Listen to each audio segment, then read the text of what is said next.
Vai eksistē kādi ierobežojumi šādai nereģistrētai saimnieciskās darbībai ar 10% iedzīvotāju ienākumu nodokļu režīmu? Attiecībā uz objektu skaitu tāda ierobežojuma nav. Attiecībā uz objektu veidu tikai un vienīgi tie objekti vai tie darbības virzieni, kas ir noteikti iedzīvotāju ienākumu nodokļu likuma 11. panta 12.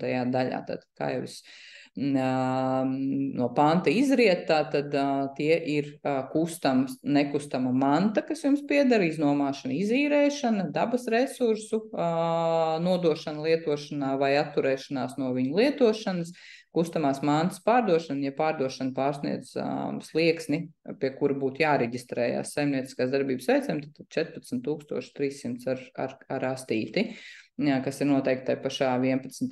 pantā. 1,1 daļā.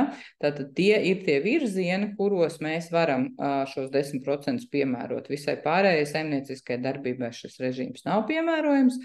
Attiecībā uz līguma termiņiem ierobežojumi arī nav. Tātad, kā izriet no likuma, ja jums līgums ir uz gadu, tad jums būs uz gadu, ja uz 10 gadiem, tad attiecīgi arī uz 10 gadiem būs šis 10% režīms.